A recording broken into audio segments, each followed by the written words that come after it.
बिहार चुनाव में एनडीए को बम्पर जीत जरूर मिली, लेकिन चुनाव आयोग और बीजेपी पर एसआईआर के जरिए धांधली के आरोप लगे। और अब इसी कड़ी में वरिष्ठ वकील प्रशांत भूषण ने कुछ ऐसा कह दिया है जिससे चुनाव आयोग और बीजेपी के ऊपर काले बादल मंडराने लगे हैं। सवाल खड़े हो रहे हैं, क्या सच में चुनाव आयुक्त ज्ञानेश कुमार गिरफ्तार होंगे? उधर कांग्रेस ने एसआईआर के खिलाफ एक विशाल मुहिम छेड़ दी है। दिल्ली के रामलीला मैदान में महारैली का ऐलान करके बीजेपी और चुनाव आयोग को सीधी चुनौती दे दी है। तो आपको बताते हैं कि बिहार की हार के बाद कांग्रेस की रणनीति क्या है, चुनाव आयोग और बीजेपी की मुश्किलें क्यों बढ़ गई हैं, और वरिष्ठ वकील प्रशांत भूषण ने क्या बयान दिया है जिसने चुनाव आयुक्त ज्ञानेश कुमार की नींद उड़ा दी होगी। तो पहले आपको बताते हैं प्रशांत भूषण के बयान के बारे में, फिर बताएंगे कि कांग्रेस ने अब क्या प्लानिंग की है जिससे आने वाले दिनों में चुनाव आयोग और बीजेपी पर मुसीबत की बारिश होने वाली है। दरअसल प्रशांत भूषण ने अनुमान जताया है कि भारत में चुनावी धांधली को अंजाम देने वाले चुनाव आयुक्त को गिरफ्तार किया जाएगा। आपको बता दें कि प्रशांत भूषण ने ये बात बांग्लादेश के घटनाक्रम को लेकर कही है।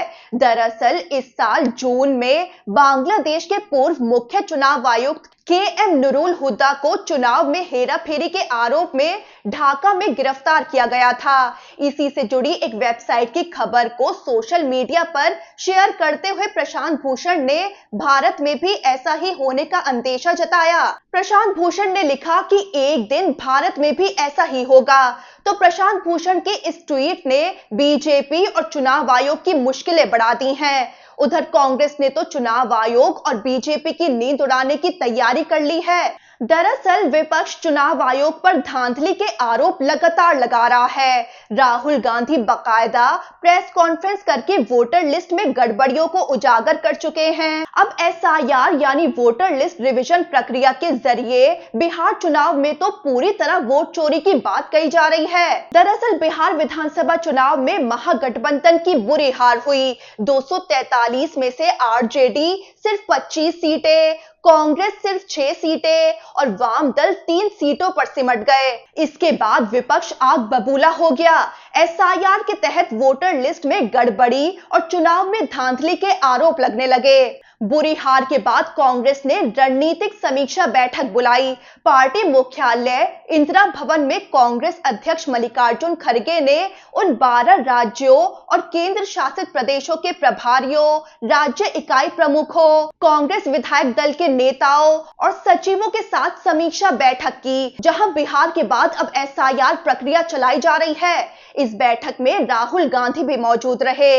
इस बैठक का साफ मकसद था एसआईआर, जो बिहार के बाद अभी 12 राज्यों और केंद्र शासित प्रदेशों में चल रहा है। कांग्रेस का साफ आरोप है कि निर्वाचन आयोग बीजेपी और पीएम मोदी के लिए काम कर रहा है। खास वर्ग को टारगेट करके उनके नाम वोटर लिस्ट से हटाए जा रहे हैं। एसआईआर प्रक्रिया को हथियार बनाकर वोट चोरी की जा रही है। मल्लिकार्जुन खड़गे भड़के कि आयोग को साबित करना होगा कि वो बीजेपी की छाया में काम नहीं कर रहा है। कांग्रेस ने साफ कहा कि उसके कार्यकर्ता, बीएलओज और संगठन के पदाधिकारी हर स्तर पर सतर्क रहेंगे और असली वोटर्स को हटाने या फर्जी नाम जोड़ने की हर कोशिश को सामने लाकर रहेंगे। कांग्रेस महासचिव केसी वेणुगोपाल ने भी मीटिंग के बाद चुनाव आयोग पर बड़ी बात कही। उन्होंने कहा कि चुनाव आयोग समाज के एक खास वर्ग को निशाना बना रहा है। बीएलओ सुसाइड कर रहे हैं। वो बोले कि चुनाव आयोग विपक्ष को खत्म करना चाहता है, लेकिन हम एसआईआर के खिलाफ लड़ेंगे। मीटिंग के बाद कांग्रेस ने 2 बड़े ऐलान कर दिए हैं। पहला, रामलीला मैदान में विशाल महारैली। दिसंबर के पहले हफ्ते में दिल्ली के रामलीला मैदान में एसआईआर के खिलाफ विशाल विरोध प्रदर्शन होगा। कांग्रेस का दावा है कि ये रैली अब तक की सबसे बड़ी रैलियों में से एक होगी। और दूसरा ऐलान किया 2.5 करोड़ लोगों का हस्ताक्षर अभियान। कांग्रेस देश भर में एसआईआर के खिलाफ 5 करोड़ सिग्नेचर्स जुटाएगी। इस अभियान का मकसद मतदाता सूची में कथित धांधली के खिलाफ जनमत तैयार करना है। आखिर में मल्लिकार्जुन खड़गे ने कहा कि कांग्रेस लोकतांत्रिक सुरक्षा उपायों को नष्ट नहीं होने देगी। संस्थानों का पक्षपातपूर्ण दुरुपयोग बर्दाश्त नहीं किया जाएगा।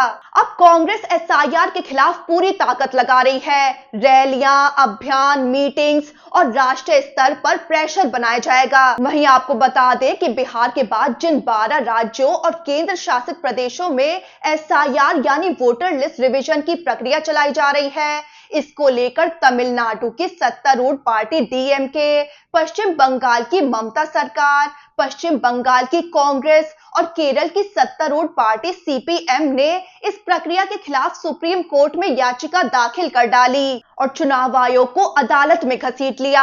अब सुप्रीम कोर्ट में इस एसआईआर प्रक्रिया पर बड़ी सुनवाई जारी है, जिसका असर पूरे देश में कराई जाने वाली एसआईआर प्रक्रिया पर भी पड़ने वाला है। पहले दिन की सुनवाई में सुप्रीम कोर्ट ने चुनाव आयोग को बड़ा आदेश भी दे दिया और याचिकाकर्ताओं को आश्वासन भी दे डाला कि पूरी एसआईआर प्रक्रिया को रद्द भी किया जा सकता है। जस्टिस सूर्यकांत और जस्टिस जॉय माल्या बागची की पीठ ने कहा कि राजनीतिक दलों को इस प्रक्रिया से डरना नहीं चाहिए। अगर हमें लगेगा कि कुछ गड़बड़ है तो हम पूरी प्रक्रिया को रद्द कर देंगे। साथ ही सुप्रीम कोर्ट ने तमिलनाडु और पश्चिम बंगाल में एसआईआर प्रक्रिया को चुनौती देने वाली याचिकाओं पर चुनाव आयोग से जवाब मांगा है। एसआईआर का विरोध मुख्य रूप से इस आशंका पर आधारित है कि चुनाव आयोग अपनी संवैधानिक सीमाओं को पार करते हुए नागरिकता यानी एनआरसी सत्यापन का कार्य कर रहा है।